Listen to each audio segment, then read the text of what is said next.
주의로 3일 동안 하나님의 은혜 가운데 살다가 오늘 이 수요 예배를 맞이하여서 나와서 말씀을 받고 이 말씀대로 살아가면서 하나님께 영광 돌리는 주의 사람들 되시기를 소원합니다. 이 요즘 계속해서 이제 이렇게 하고 있는 게 처음에 제사장들과 장로들이 와가지고 예수님을 시험했죠. 올무에 걸려 넘어지게 하려고 했습니다. 그러나 그들이 실패했고, 그러자 이제 이어서 바리새인들과 헤롯 당원들이 와서 또 예수님을 넘어뜨리려고 했지만 그들이 넘어뜨리지 못하고 돌아갔습니다. 그리고 오늘 본문에 또 한 부류의 사람들이 예수님을 올무에 걸리게 하기 위해서 나타나는데 그들이 사두개인들입니다.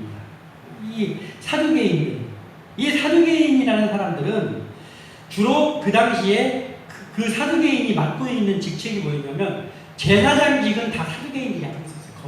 거의 사두개인들이 대제사장이라든지 제사장의 직분을 사두개인들이 거의 가지고 있었습니다.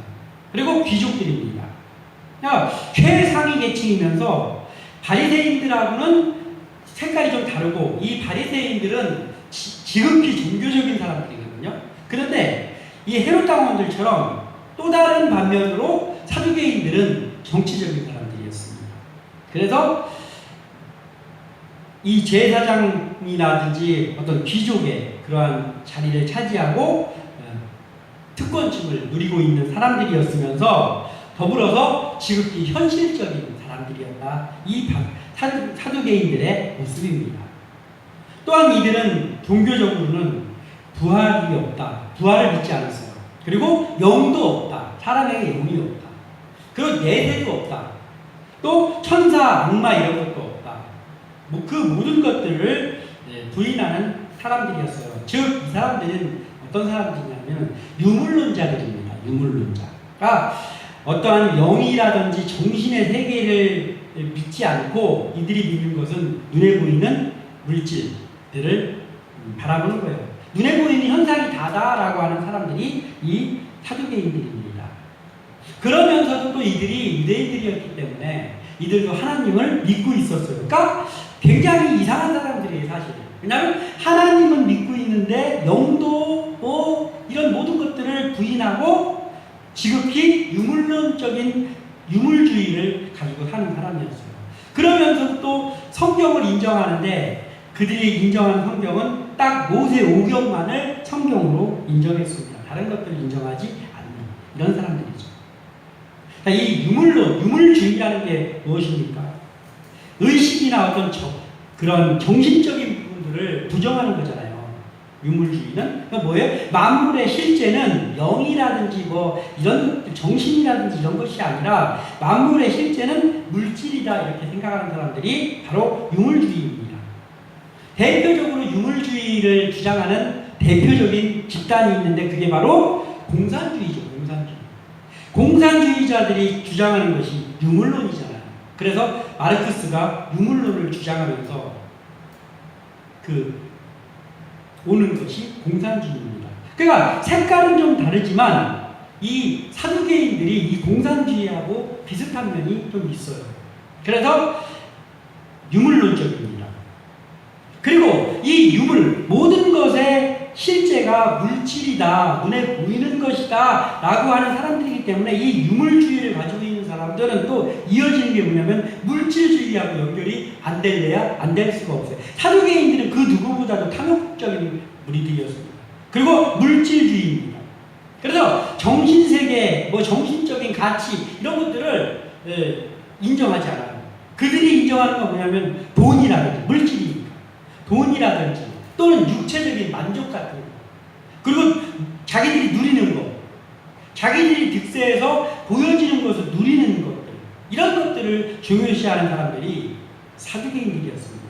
그래서 굳이 따지자면 다 똑같은 사람들이지만 말하자면 똑같은 부류들이지만은 바리새인보다도 어떻게 보면 훨씬 더 문제가 많은 사람들이 사두개인들입니다. 이 사두개인들이 예수님을 찾아왔어요. 그래서 또 그들은 예수님을 찾아와서 예수님을 궁지에 몰아 넣으려고 하는데, 그들도 모세오경을 성경으로 하나님을 그들도 믿고 있다는 것 때문에 그 예수님이 하늘에서 온 사람 같은 그런 것들을 사람들이 얘기하니까 그 사람들도 이거하고 연관지어가지고 예수님을 궁지에 몰려고 성경을 가지고 왔습니다. 이들이 연구를 참 많이 한 것 같아요. 어떻게 하면 예수를 궁지에 몰아넣을까. 그래가지고 연구하다가 그들이 갖고 온 것이 뭐냐면 구약성경 모세오경 중에 신명기에 있는 25장 5절 말씀을 가지고 예수님께 도전을 합니다. 결혼 규정이 신명기 25장 5절의 결혼 규정이잖아요. 그 사람이 어떤 사람이 결혼을 했다가 자녀가 없이 죽으면 그 대를 잇기 위해서 그 동생이 그 형수를 맞이해서 그 대를 잇게 하는 거예요. 이것이 율법에 있는 결혼 규정입니다. 그래서 이 결혼 규정과 더불어 이들이 믿지 않는 부활, 그것을 엮어가지고 예수님을 궁지에 모으려고 했고, 그리고 이들은 올 때 아마 그들 스스로가 야, 우리가 어떻게 이렇게 기막힌 생각을 했을까. 이제 바리새인도 못했고 그 대제사장들과 장로들도 와서 못했던 그 예수를 궁지에 몰아넣는 일을 우리가 할 수 있겠구나. 이건 빠져나갈 수가 없다. 예수가 아무리 그래도 이거는 빠져나갈 수 있는 대답이 없다. 이렇게 생각하고 지금 왔습니다. 대대 결혼 그걸 가지고. 그러나 결과적으로는 오늘 본문을 보면 결과적으로는 예수님의 그 지혜, 지난번에 했던 예수님의 그 온유한, 들레지 않고 화내지 않는 그 예수님의 지혜 앞에서 그들은 자기들만 탄론하고 그들도 성공하지 못하고 쫓겨가는 그러한 것으로 마무리가 됩니다. 그들은 성경에 대한 무지, 자기들의 성경에 대한 무지, 그리고 하나님의 능력을 잘 알지 못하는, 하나님도 알지 못하고 그리고 성경도 알지 못하는 무지한 자들이구나 라는 것들을 예수님 앞에서 탄론하고, 거기에 있던 모든 사람들이 그 예수님의 대답을 듣고 놀랍게 여기면서 사두개인들은 꽁무니를 빼는 그러한 내용이 오늘 본문의 내용입니다. 그래서 오늘 우리가 이것을 나누기 전에 우리가 다시 한번 생각하면서 고백해야 될 것이 있는데, 그것은 바로 하나님은 죽은 자의 하나님이 아니라 살아있는 자의 하나님이다 라는 것을 우리가 고백하는 삶을 살아야 되고, 그것을 우리의 마음속 깊은 곳에서부터 인정하고 아는 것이 그것이 지혜다 라는 것이죠. 오늘 예수님께서 32절을 통해서 말씀하신 것이죠. 하나님은 죽은 자의 하나님이 아니요 살아있는 자의 하나님이십니다. 예수님께서 말씀하셨습니다. 이것을 우리가 알고, 우리가 교회를 다닌다고 해도 사실 이런 부분에 취약한 사람들이 참 많거든요. 이런 부분이 확실치 않기 때문에 말씀이 말씀으로 믿어지지 않고 그 말씀이 어떠한 우리 이 삶에 적용되지 않는 것이 그런 것들 때문입니다. 그래서 우리는 오늘 이 말씀을 나누면서 다시 한번 예수님이 말씀하신 하나님은 죽은 자의 하나님이 아니라 살아있는 자의 하나님이시고, 그리고 우리를 부활로 이끄시는 살아계시고 산 자의 하나님이다 라는 것을 우리가 다시 한번 생각하는 그러한 시간이기를 소원합니다.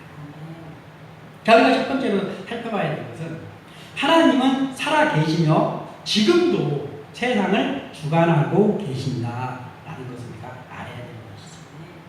사두개인들은 부활을 믿지 않았다고 했잖아요. 이 부활을 믿지 않았고 또 그러한 것들에 대해서 그들은 중요하게 생각하지도 않는 사람들이었단 말이죠. 그런데 이들이 예수님을 걸려 넘어지게 하기 위해서, 왜냐하면 수많은 기득권자들이 와서 지금 그걸 실패하고 간단 말이에요. 그러니까 바리새인들이 그런 것들, 이 사두개인들이 그런 거 좋아하거든요. 뭔가 다른 사람보다 똑똑하고 다른 사람보다 추앙받고 이런 거 좋아하는 사람들이니까 우리가 한번 해보겠다 하고 아마 어쩌면 몇 날 며칠을 세가지고 이거를 찾아냈을지도 몰라요.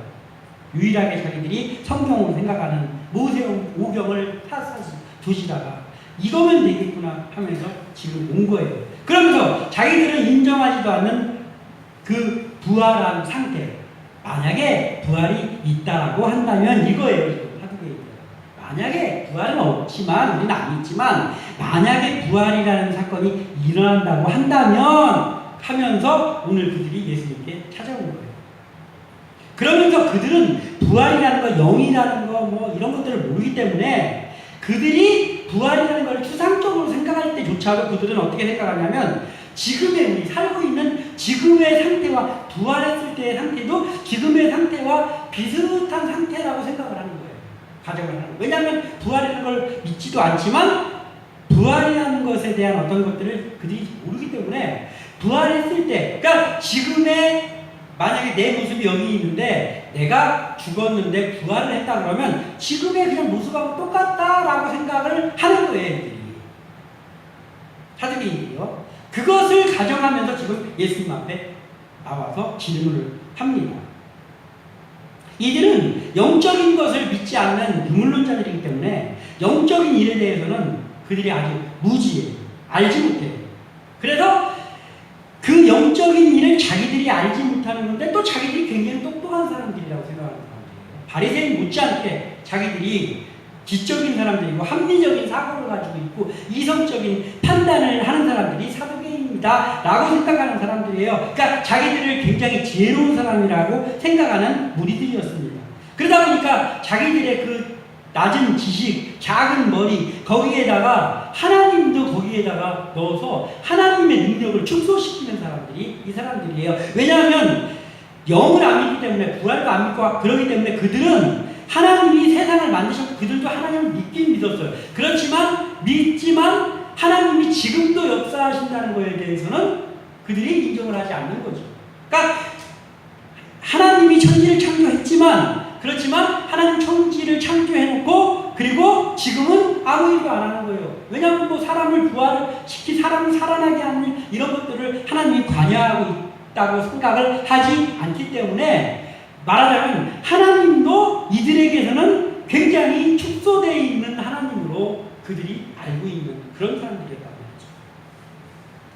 그래서 하나님을 지금도 살아계시고 세상을 지금도 주관하시는 하나님인데 그 하나님의 권위와 능력을 그들은 아주 작게 축소해놨단 말이죠. 그러니까 사두개인들에게는 천지를 창조한 건 하나님이 맞아 이거예요.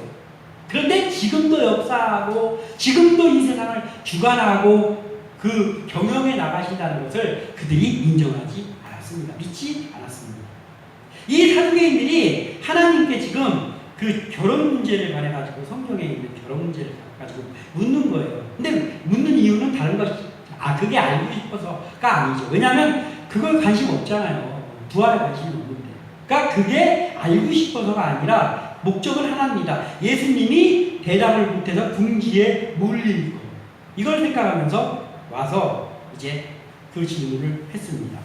어떤 사람이 있는데 결혼을 했는데 그 자녀가 없는 상태에서 그 사람이 죽었는데 그래서 둘째 그리고 셋째 7명이 있었는데 그 7명이 다 그 여자와 결혼을 해가지고 끝내는 그 누구에게도 자녀를 얻지 못하고 결국에는 그 여인도 죽었는데 그렇다면 부활 시에 부활했을 때 자기들 믿지도 않지만 그러면서 예수님 궁지에 몰리려 부활 시에 그 7 형제 중에서 누구의 아내가 되겠습니까? 예수 너는 이제 끝났다 이거죠. 예수 너는 끝났다. 네가 누구의 아내라고 어찌했든 대답을 할 텐데 그러면 너는 어떤 대답을 하든지 이제 너는 끝났구나 생각을 한 것이 야심차게 물었습니다. 근데 예수님은 그들의 짧은 생각 밖에 있는 분이잖아요. 그러니까 이것을 물었을 때 왜 이들이 이러한 물음을 물었냐면 그 7 형제가 부활을 했을 때 지금 살고 있던 지금의 상태로 그대로 부활한다라고 생각을 하는 거예요. 그러니까 거기서도 결혼도 하고 그 상태로 있으니까 서로 다 그 상태에서 원래 살던 상태 그 상태에서 누구의 아내가 되겠습니까? 그러나 천국은 그런 것이 아니잖아요. 부활이라는 건 그런 것이 아닙니다. 부활을 했을 때 우리가 어떠한 모습으로 부활해서 거기에 있을지를 우리가 다 알 수는 없죠. 왜냐하면 하나님이 알고 계신 것. 우리에게는 알게 하지 않은 부분을 우리가 알 수 없잖아요. 그렇지만 분명한 것은 이 땅에서 살던 이 모습 그대로는 아니라는 것이죠. 영적인 부활을 합니다. 그래서 우리가 그곳에서 부활했을 때 그때는 지금의 이 세상에서와는 다르단 말이에요. 네, 이들이 이렇게 예수님께 질문을 했고 예수님의 입에서 이제 몇째에게서 몇째의 부인이라고 할까 그것만 이제 기대하고 있습니다. 그런데 이 예수님이 그들의 생각 범주에 전혀 들지 않았던 대답을 하시는 것이죠. 그러니까 우리도 이것을 보면서 우리가 이런 거예요. 우리가 하나님을 우리가 생각할 때 하나님의 역사, 하나님의 일하심을 우리가 기도하기도 하고 기대하기도 하고 그러면서 우리가 살잖아요. 근데 우리가 살면서 우리 역시도 어쩌면 이 사두개인들처럼 그런 면들이 있기 쉽단 말이에요. 뭐냐면 이런 거예요. 내가 생각할 때, 야, 하나님이 지금 이렇게 역사해서 이렇게 역사가 되면 기가 막히겠구나. 이렇게 생각을 하면서 그 생각을 우리의 범주로 생각할 수 있는 그것을 하나님이 그렇게 일을 이루어 주셨으면 좋겠다라는 것으로 맞춰가지고 우리가 얘기를 하는 그럴 때가 너무나 많다는 거예요. 그렇지만 하나님은 우리의 범주에서 우리가 생각할 수 있는 그러한 것으로 우리가 알 수 있는 그러한 하나님의 모습이 아니라는 것이죠. 하나님의 능력과 하나님의 방법 그리고 하나님의 때는 우리가 생각할 수 없는 비범함이 있단 말이에요. 우리가 해야 되는 건 뭐예요? 그 하나님 앞에 겸손함으로 나아가는 것이 우리가 해야 되는 것이죠. 그러니까 우리는 하나님 앞에 간구하고 하나님을 기대하면서 나아가는데 하나님의 방법대로 이루어질 것을 믿으면서 나가는 것이고 그 속에서 하나님의 때에 하나님의 방법대로 이루어지는 거란 말이에요. 왜냐하면 그것이 하나님의 일이기 때문이죠. 근데 우리가 우리의 범주에다 놓고 생각을 하면 답이 정해져 있어요. 사두개인들의 머릿속에는 지금 예수님이 이제 꼬꾸라지겠구나. 몇 번째 아들이라고 몇 번째의 부인이라고 할까? 그거 기대하면서 이제 예수 너도 이제 우리의 이 꾀에는 피해가지 못할 것이다 라고 하는 거예요. 그러나 예수님이 그들의 그런 생각 속에 있는 분이 아니란 말이죠. 부활의 때가 있다고 해도 이 지상에서의 상황하고 다를 게 없는 상황으로 부활이 이루어진다 만약에 있다라고 한다면 이렇게 생각하는 사두개인들이 이 예수님이 그들이 사두개인들이 얘기한 거에 대해서 예수님이 대답을 했을 때 그들의 생각 계산에는 안 나와 있는 대답을 했단 말이에요. 29절 30절에 예수께서 대답하여 이르시되 너희가 성경도 하나님의 능력도 알지 못하는 거로 오해하였도다. 부활 때에는 장가도 아니가고 시집도 아니가고 하늘에 있는 천사들과 같으니라. 아멘. 이들은 이런 대답이 나올 거라고 생각 못하는 것이죠. 이들은 이런 대답을 기대하지 않았습니다. 그런데 이 예수님의 대답조차도 이들은 이해할 수 없는 일이잖아요. 그러나 채찍을 수도 없는 일입니다. 자기들이 아예 모르는 일입니다. 아예 관심도 없고 믿지도 않고 모르는 영역이기 때문에 예수님의 이 대답을 들었을 때 그 29절에 너희가 성경도 하나님의 능력도 알지 못하는 걸 오해하였다 하고 부활 때에는 장가도 아니가고 시집도 아니고 이들은 첫 번째 부활을 몰라요. 부활을 믿지 않기 때문에. 그런데 예수님께서는 부활 때에는 장가 시집이 없다라고 하는 거예요. 그러면 이들이 생각했던 대답이 안 나오는 거잖아요. 장가 가는 것도 시집 가는 것도 없다라고 하면 그러면 부활이 일어났을 때는 몇째의 부인이 되겠구나라는 그 대답이 형성이 안 되는 거잖아요. 그럼 일단 그렇고 또 하나 뭐예요? 예수님께서 천사들 하늘에 있는 천사들과 같으니라. 이들은 천사도 안 믿잖아요. 천사 악마 이런 것도 안 믿잖아요. 그러니까 천사가 어떤 상태인지조차도 이들은 모른단 말이에요. 그러니까 이들의 생각 속에 없고 이들의 시나리오에는 전혀 없는 그러한 대답을 예수님께서 하셨는데 근데 문제는 뭐냐면 자기들이 모르는 영역이기 때문에 그 대답에 대해서 토를 달 수도 없는 거예요. 뭘 알아야 할지 모르겠죠. 그냥 이들이 그냥 쪄가지고 있는 거예요. 그런데 하나님을 믿고 부활을 믿는 사람들이 거기 있었을 거 아니에요. 그들이 볼 때는 33절에 말한 것처럼 무리가 듣고 그의 가르치심에 놀라더라. 그러니까 부활을 믿는 여기에 바리새인들이라든지 또는 일반 유대인들 부활을 믿는 사람들이 있을 때는 예수님의 그 대답을 듣고 야, 그 대답이 참 놀랍구나 이렇게 생각을 하는 거예요. 그냥 사두개인들만 꽁무니 빼고 가는 거예요. 그래서 하나님은 세상을 만들어 놓으시고 더 이상 관여하지 않으시는 분이 아니고 지금도 세상을 주관하고 계시는데 이 사두개인들은 영을 믿지 않고 그러다 보니까 하나님이 지금도 일하시고 계신다는 것조차 믿지 않는 그러한 사람들이기 때문에 이러한 것들을 알지 못하는 가운데서 예수님을 올무에 빠뜨리려고 그 질문을 갖고 와서 성경의 질문을 갖고 와서 했는데 결국은 그들 뜻대로 예수님을 올무에 넣지 못했습니다. 그 우리가 알아야 될 것은 바로 예수님이 하신 이 말씀. 하나님은 죽은 자가 아니라 살아있는 자의 하나님이다 라는 것을 아는 것이 우리가 가지고 있어야 될 마음이라는 거예요. 이들이 모세 오경만을 성경으로 믿는 사람들이었기 때문에 이들이 그래도 예수를 넘어뜨리기에는 그래도 우리가 말씀 가지고 가야 되지 않겠느냐, 말씀 가지고 가야 되지 않겠느냐 하면서 신명기 25장 5절을 가지고 예수님을 공격했어요. 그래서 예수님의 공격 방법 똑같습니다.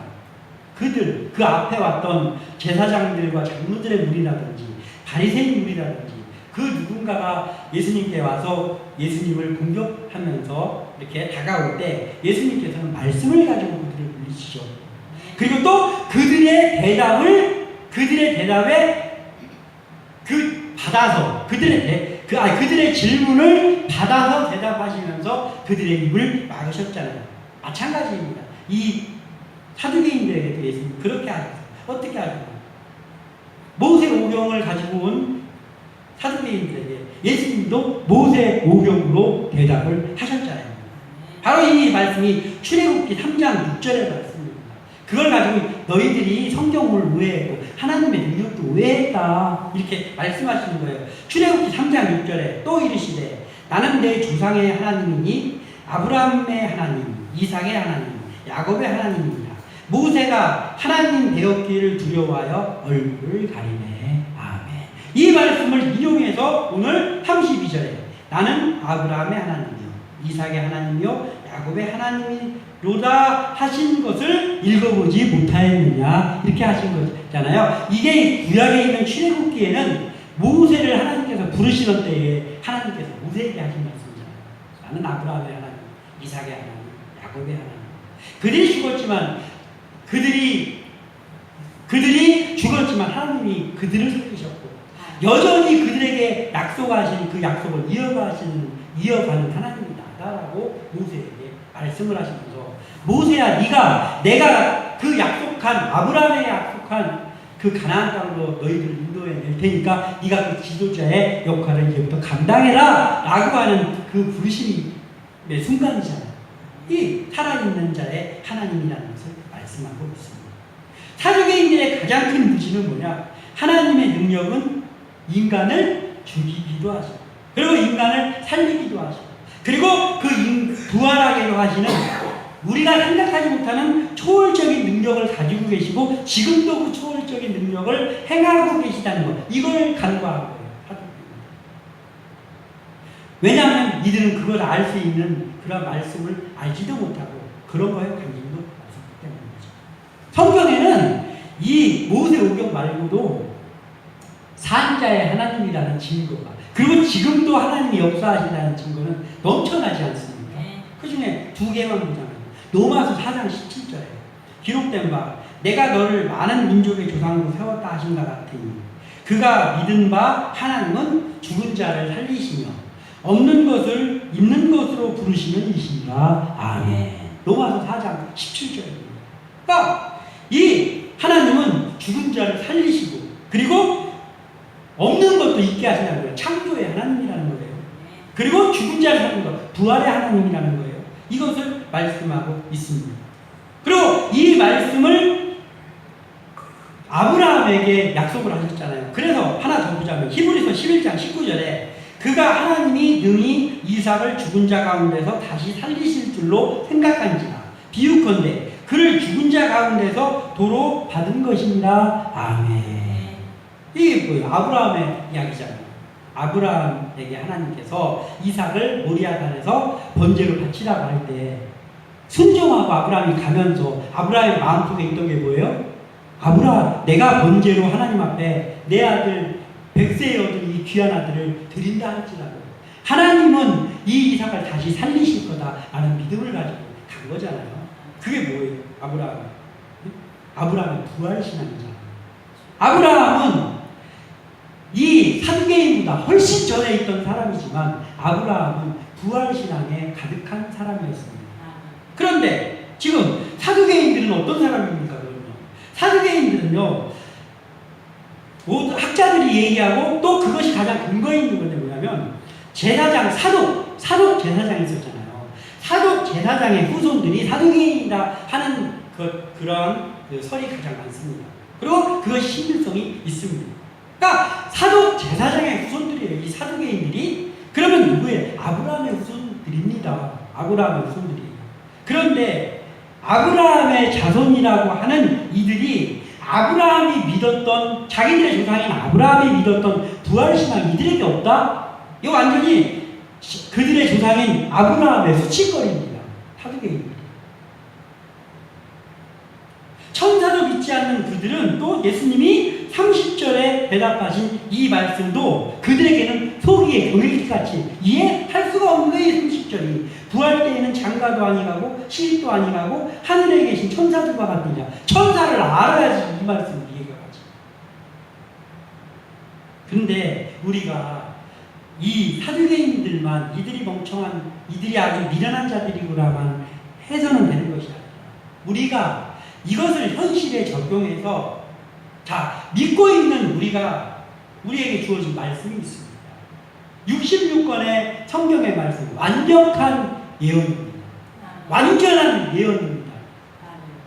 전혀 부족함이 지금 시대를 살아가면서 전혀 부족함이 없는 변하지 않는 살아서 역사하는 활력이 있는 말씀이 성경입니다. 그런데 우리가 믿는 자로서 말씀을 말씀으로 온전히 믿지 못한다고 합니다. 그러니까 말씀이 하나님이 주신 말씀이지만 이것이 이 세상을 살아가는 데는 부족하다라는 그러한 마음이 혹시라도 있는 한켠에 있다라고 하면 우리가 사두개인이 가지고 있는 그 마음과 다르지 않다라는 거예요. 사두개인이 범하고 있는 우를 우리도 범할 수 있다라는 거예요. 그래서 우리가 알아야 될 것은 이 말씀을 말씀으로 믿음과 함께 이 말씀은 우리에게 각자에게 주신 하나님의 음성이다라고 믿어야 된다는 거예요. 그래야 사두개인들이 범한 우를 우리가 범치 않을 수 있다는 것이죠. 오늘 이 말씀을 우리가 나누면서 우리가 생각해야 될 것은 하나님은 지금도 살아 역사하시는 하나님입니다. 살아있는 자, 이미 하나님께서 살리신 자들의 하나님입니다. 구원받은 우리가 장차 만날 하나님, 그리고 우리에게도 이미 부활을 선물로 주신 하나님입니다. 이것을 우리가 확실하게 믿고 이것에 자부심을 느끼면서 아직까지 이 하나님을 알지 못하는 사람들이 우리에게 하나님께서 보내주실 때 그들을 우리가 잘 인도하고 그리고 이 교회를 통하여서 또 우리가 말씀을 통하여서 살아계신 하나님을 온전히 전하고 그리고 그 살아계신 하나님이 우리에게 지금도 역사하신다는 것을 늘 마음에 품으면서 살아가는 우리 한 사람 한 사람 그리고 우리 교회가 그러한 사람으로 가득 차는 교회 되시기를 주님의 이름으로 축원합니다.